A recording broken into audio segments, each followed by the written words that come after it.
शासन सम्राट वीर प्रभु भगवान महावीर स्वामी ने बहुत कृपा कर जगत के जीवों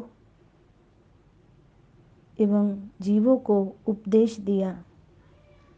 जगत के जीवों का कल्याण कैसे हो, ऐसी उनकी विशाल भावना थी। अब हमें कल्याण करना या नहीं करना, ये अपने हाथ की बात है। आत्मा की आराधना का आज ये पवित्र दिन, हर दिन आज का दिन कल का दिन पवित्र होता है। जब हम जागृति भाव में आते हैं तो प्रत्येक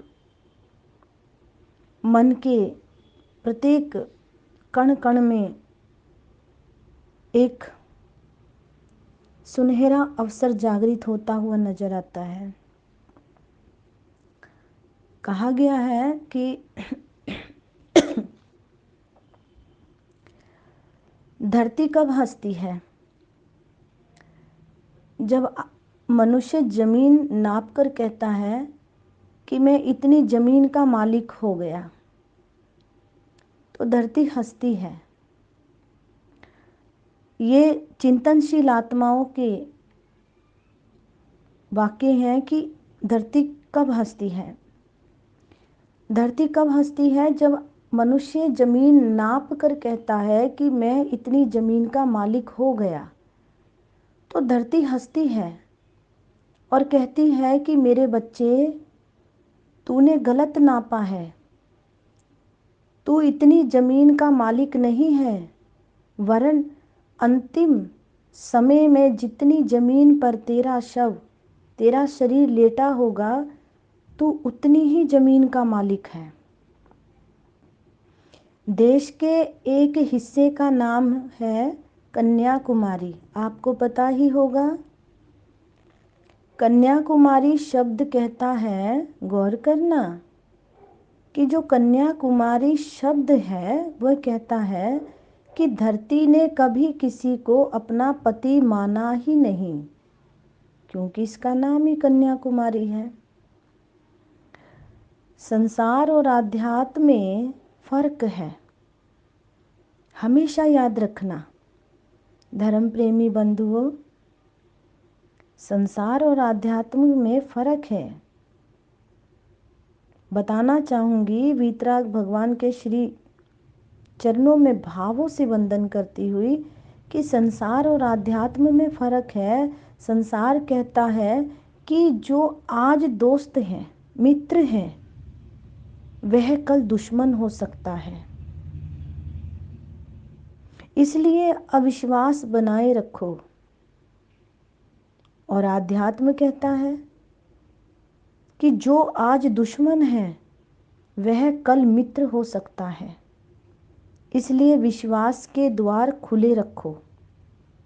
भरोसा सिर्फ परमात्मा पर नहीं, बल्कि इस बात पर भी होना चाहिए कि मनुष्य के मन को बदलने में वक्त नहीं लगता। किस्मत और स्त्री कब रूठ जाए पता नहीं चलता।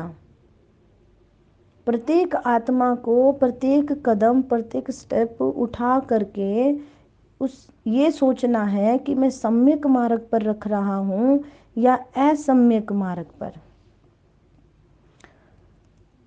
एक दृष्टांत आपके समक्ष रखना चाहूँगी और बड़ी ही दिल से, मन से, हृदय से इस दृष्टांत को सुनना। शायद इसमें कहीं ना कहीं हमारा भी बदलाव है।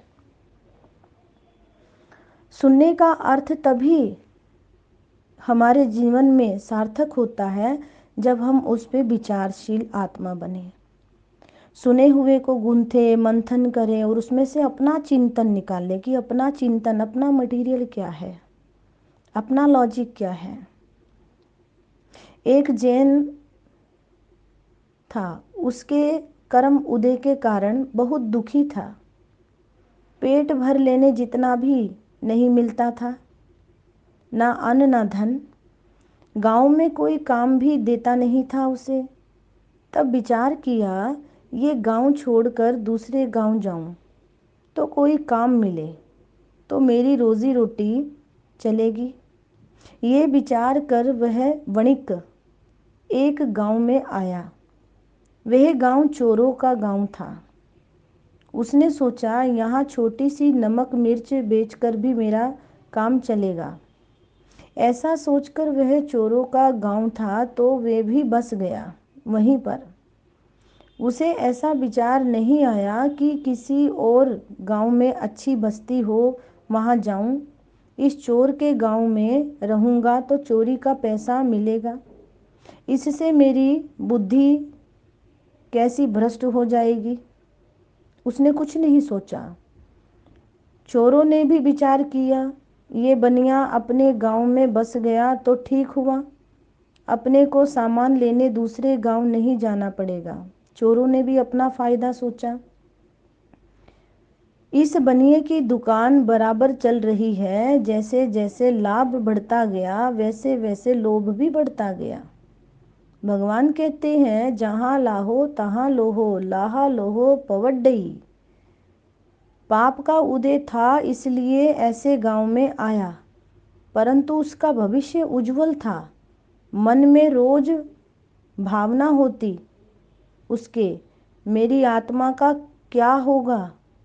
वो अपने आप से प्रश्न किया करता था कि मेरी आत्मा का क्या होगा। अभी कुछ आत्म कल्याण करूं। इस गांव में कोई मुनिराज पधारते नहीं जिनके दर्शन करके पवित्र बनूं। सोचिए जरा, संत मुनि महात्मा कितने जरूरी हैं हर किसी के लिए। सच्चे संत फकीर, ऐसी भावना होती है उसकी प्रतिदिन। परंतु पाप कर्म के उदय के कारण उसे ऐसा नहीं लगा कि अब मैं खा पीकर सुखी हो जाऊंगा,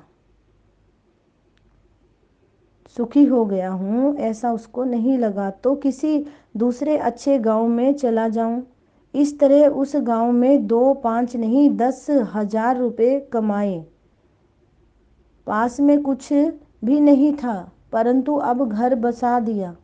10,000 रुपये भी कमाए। तब के ज़माने में 10,000 रुपये भी बहुत बड़ी बात थी। तब मन में आया ये गांव छोड़ दूं, परंतु बैठा हुआ लोभ कहता है नहीं नहीं, 10,000 के 20,000 हो तब जाना। ये मन कहता है। मन के हारे हार है, मन के जीते जीत। व्यापारी भाई था, फिर भी पुण्य उदय के जोर के कारण विचार हुआ, भले ही पैसा कमाने के कारण यहाँ रहूं, परंतु आत्मा के कल्याण के लिए भी कुछ करूं। देखिए, मन में लोभ इतना है, फिर भी आत्मा की धरती पर खड़े होकर आत्मा को भूल नहीं रहा है। आत्म कल्याण के मार्ग की विचारणा उसके हृदय में बार बार बार बार प्रकट हो रही है। आप भी ऐशो आराम में रहते हैं, गाड़ी बंगले में रहते हैं, अच्छे से अच्छे बिस्तरों पर बैठते हैं, सोफ़ों पर बैठते हैं, अपनी कोठी बंगलों में रहते हैं, तो क्या आपके मन में कभी आया कि 24 घंटे में जिस भोग उपभोग में हम जीवात्मा लगे हुए हैं, तो हमें एक घड़ी भगवान का नाम भी लेना चाहिए? ऐसा कभी आया? ज़रूर सोचना इसके बारे में। कहते हैं कि वो अपनी आत्मा के बारे में सोच रहा है, इसलिए रोज़ रात को एक सामायिक करनी, ऐसा नियम किया उसने मन ही मन में कि रोज़ रात को मैं एक सामायिक जरूर करूँगा। और यही श्रावक का, और जो जैन धर्म में जिसने प्रवेश कर लिया, जो जैन धर्म में जिनेंद्र भगवान का नन्हे भगत हो, महावीर की जय बुलाता हो, नवकार मंत्र को ध्याता हो, उसका कर्तव्य बनता है। जिसने अपने आगे जैन शब्द लगाया कि मैं एक सामायिक अवश्य मेव करूँ, ये उसका धर्म है। ये किसी और की जागीर नहीं, ये आप सभी की वो उपहार है जो वीतराग भगवान महावीर ने दिया है। दिन में ग्राहकी खूब रहती थी उसके, इसलिए कुछ नहीं कर सकता था, परंतु रात को रोज सामायिक करके सो जाता था। इस और चोरों का प्रमुख जो मुखिया था, चोरों से कहता है हम सब चोरी करने जाते हैं, कई बार पकड़े जाते हैं, तो मार खाते हैं, जेल में जाना पड़ता है, बहुत कड़ी मजबूरी करनी पड़ती है, हर कार्य में बहुत मेहनत लगती है। अपने गांव में बहुत समय से ये बनिया रह रहा है और अपने पैसों से मालदार बन गया है। इसके घर में चोरी करने जाने का किसी के मन में क्यों नहीं आया? ये चोर का मुखिया सब चोरों को कहता है। तब सारे चोर कहते हैं आज दिन दहाड़े इसके घर पर चोरी करेंगे। तो मुखिया कहता है नहीं नहीं, अभी नहीं, रात को 10 बजे सब चोर इकट्ठे होकर बनिए के घर आए। बनिया तो सामायिक लेकर बैठा था। देखो, उपादान शुद्ध हो तो निमित्त कैसा मिलता है, इस बात पर गौर करना। उपादान अगर शुद्ध हो तो निमित्त कैसा मिलता है। चोर आए तो चोरी करने, परंतु जीवन में कैसा परिवर्तन आता है। जीवन का उपादान जागृत होता है तो निमित्त और निमित्तज्ञ संबंध इकट्ठे होते हैं तो आश्रव के स्थान में भी जीव संबर करता है। और कहा भी आचार्य जी सूत्र में भगवान ने फरमाया है, जे आसवा ते परिसवा, जे परिसवा ते आसवा। जागृत जीव के लिए जो आश्रव का स्थान है वे भी संबर का स्थान बन जाता है। आश्रव यानी कि कर्म आने के मार्ग, संबर अर्थात कर्म रोकने के मार्ग सामान्य भाषा में। और अज्ञानी जीवों के लिए संबर का स्थान भी आश्रव का स्थान बन जाता है। चोरी तो पाप का कार्य है ना, आपको भी पता है। जम्मू स्वामी के घर प्रभववादी 500 चोर चोरी करने आए थे। इतिहास में आप पढ़ते हैं, गुणते हैं, सुनते हैं, स्वयं भी पढ़ते हैं और संत मुनि महात्मा भी आपको सुनाते हैं। जम्मू स्वामी के घर प्रभववादी 500 चोर चोरी करने आए थे, भौतिक धन चोरी करने आए थे, परंतु जम्मू स्वामी के उत्कृष्ट वैराग्य के कारण समझ गए और भौतिक धन के बदले आत्मिक धन लाए। जम्मू स्वामी की जिस दिन शादी हुई थी उसी दिन अपनी धर्मपत्नियों को जम्मू स्वामी समझा रहे थे उस रात को कि संसार असार है, संसार में कुछ नहीं है, मोक्ष मार्ग के कारणों को बता रहे थे। तो ये बातें चोरों ने सुनी और चोरों का भी मन क्या हो गया, बदल गया। ये होता है सुनना। उन्होंने तो टाइम व्यतीत किया था कि कब ये सो जाएं और कब हम चोरी करें। कहते हैं वैराग्य के कारण समझ गए और भौतिक धन के बदले आत्मिक धन लाए। 500 चोर साधु बन गए, जैन धर्म अंगीकार कर लिया। चोर बनिए के घर में आकर कहते हैं जो उस गांव में है कि साहूकार पुत्र बाहर निकल, हमारे गांव में आकर बहुत धन कमाया है, तेरे पास में जो है वह दे दे, नहीं तो तुझे जान से मार देंगे।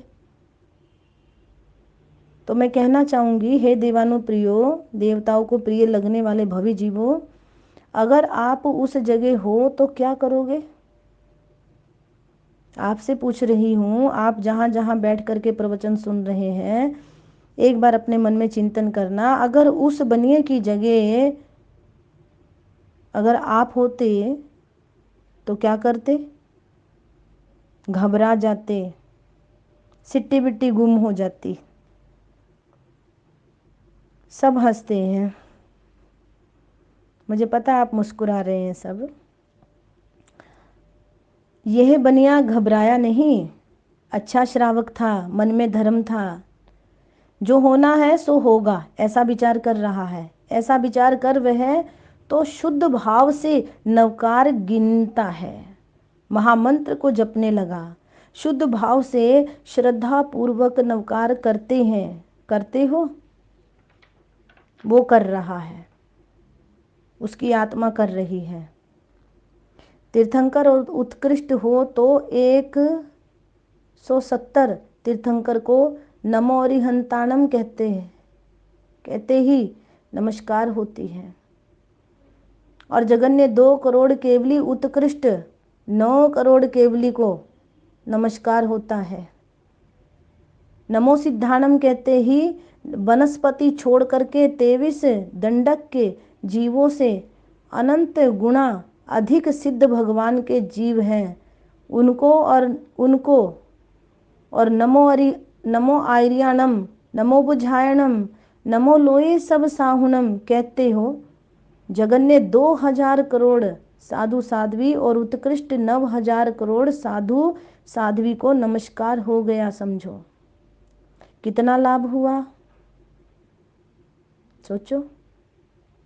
शुद्ध मन से इतने जीवों को नमस्कार हो तो गाढ़े कर्म भी पतले पड़ेंगे, टूट जाएंगे, हल्के हो जाएंगे, पड़ेंगे ही पड़ेंगे। व्यापारी शुद्ध मन से नवकार मंत्र का जाप करता है, हाथ में माला है, जाली में से चोर देखते हैं और बोलने लगे ये तो नोट गिन रहा है। व्यापारी विचार करता है कि जीव तूने सावध्य योगों का पचखान किया है, किसका पैसा, किसका घर, किसकी बीबी, किसके बच्चे, किसका शरीर, वो सामायिक में बैठ करके नवकार मंत्र गिनते गिनते चिंतन कर रहा है वो सेठ। तुमने तो सब कुछ बोसिरामी बोल दिया है, क्योंकि जब भी सामायिक करने बैठो तो क्या बोलते, क्या बोले, अपाणम बोसरामी, कि बोसरामी बोल दिया है कि मैंने छोड़ दिया, तेरा कुछ भी हो, तेरा इससे कुछ लेना देना नहीं है। चोर को जो करना है करे, अगर चोर लूट कर जाएंगे तो वह भौतिक धन, परंतु तेरा आत्मिक धन लूटने वाले नहीं है वे। मेरा आत्मिक धन लूटने की किसी की ताकत नहीं। व्यापारी जोर से नवकार बोलने लगा। चोर को लगा ये तो कोई मंत्र तंत्र कर रहा है, जाप जप रहा है, सुनो ये क्या बोल रहा है। चोरों ने आपस में मीटिंग की कि ये क्या बोल रहा है, चोरों को समझ नहीं आ रहा। तो 5, 10, 15, 20 बार सुना चोरों ने, जाली में से छुप करके सुना, बड़ी गौर से सुना, शुद्ध भाव से हृदय को स्पर्श करता हुआ ऊंची आवाज में नवकार मंत्र बोलता है वह वणिक, जो चोरों के हृदय में पहुंच गया। वे भी सुनते हुए स्थिर हो गए, एकाग्र हो गए। ये क्या बोलता है, ऐसा विचार कर रहे हैं आपस में, ऐसा कहीं सुना है। अब चिंतन चला उनका कि ऐसा कहीं सुना है। ऐसा विचार करते करते चोरों को जाति स्मरण ज्ञान हो गया, अर्थात अपने पिछला भव, पिछला जन्म क्या हो गया, दिख गया इस नवकार मंत्र के प्रभाव से।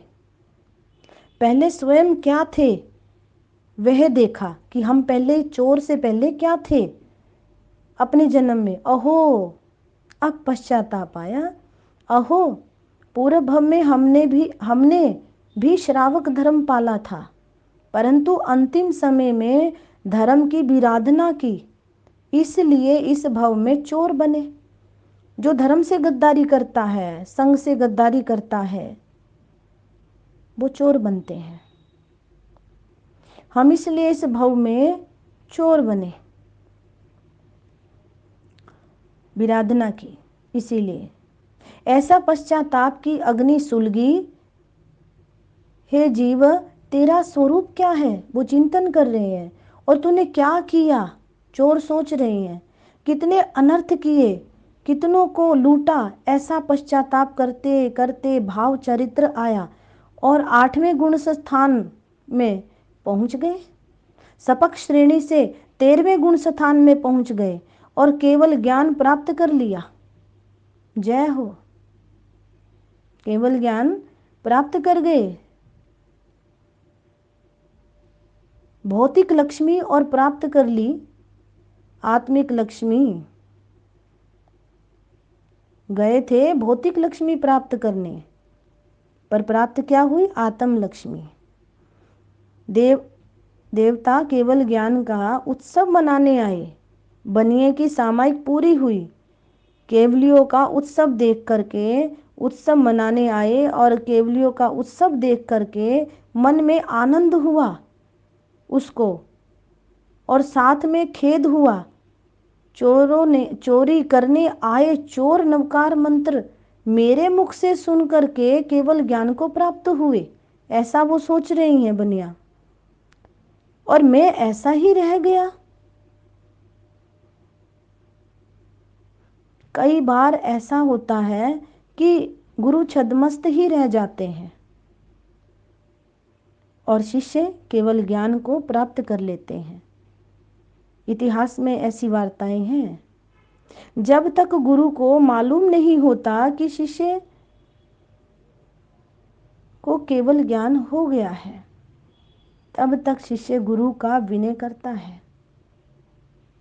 स्वयं ऐसा नहीं कहते कि मुझे केवल ज्ञान हुआ है। ये बनिया बार बार केवली भगवान को वंदन करता है, अपने पापों का प्रायश्चित करता है। केवली भगवान उपदेश देते हैं जिससे बनिए को भी केवल ज्ञान हो गया। जय हो। कर्म बंद करने में एवं तोड़ने में सबकी आत्मा स्वतंत्र है। धर्म प्रेमी बंधुओं, मेरी माताओं, मेरी बहनों, भवी जीवों, कहा गया है कि कर्म बंद करने में एवं तोड़ने में, बंद करने में और तोड़ने में सबकी आत्मा स्वतंत्र है। आप स्वयं स्वतंत्र हैं। चोरों के गांव में 5 चोर और 6 बनिया, देखिए 5 चोर और 6 बनिया ने केवल ज्ञान प्राप्त कर पूरी चोर पल्ली को सुधार दिया। ऐसी वाणी, ऐसा प्रभाव। तभी महापुरुषों ने कहा कि संसार और आध्यात्मिक में फर्क है। धरती तभी हंसती है जब हमें गर्व आ जाता है। गर्व किस चीज का? घमंड किस चीज का? गुरूर किस चीज का? एक बार सच्चाई में उतरने की आवश्यकता है, तो शायद एक दिन हमें भी अंदर से ज्ञान जागृत हो, आपको सुनते सुनते हो जाए। सारे झगड़े छोड़ करके आध्यात्मिक क्षेत्र में एक बार अवश्य में अपनी आत्मा को स्नान आपको कराना चाहिए। वीतराग भगवान की वाणी यही कहती है। शासन सम्राट वीर प्रभु भगवान महावीर की यही वाणी है कि एक बार आध्यात्मिक क्षेत्र में उतर करके अपनी आत्मा की धरती को आप सींचिए, सम्यक ज्ञान, सम्यक दर्शन, सम्यक चारित्र से। तकरार नहीं करनी, ज़्यादा तर्क नहीं करना। महापुरुषों ने फरमाया है, ज्ञानी आत्माओं ने, विद्वानों ने कहा है, पति ने अपनी पत्नी से कहा चाय बनाओ। पत्नी ने कहा क्यों? पति बोला क्योंकि मुझे नहाना है। पत्नी ने कहा चाय पीने के लिए होती है, नहाने के लिए नहीं। अब तर्क शुरू हो गया। नॉर्मल तरीके से बात ही नहीं कोई करते। बहुत कुछ देखते हैं आज के ज़माने में हम। पति ने कहा जब मुझे मालूम है तो किस लिए कहती है? तर्क से तकरार बढ़ता है।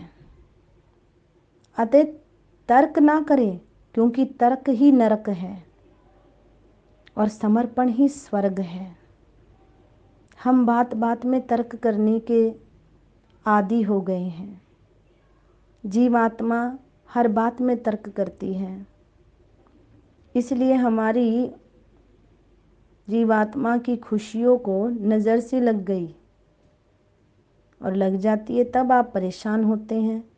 तर्क से बचें, झगड़े से बचें। जितना समय झगड़े में लगता है उतना समय महामंत्र नवकार के ध्यान में लगाएं, तप में लगाएं, जप में लगाएं और अपनी आत्मा की कल्याण का मार्ग का ध्यान रखें। इन्हीं शब्दों के साथ बारंबार शत शत वंदन करती हुई महापुरुषों को नमन करती हुई विराम लेना चाहूँगी। ओम शांति। जय महावीर।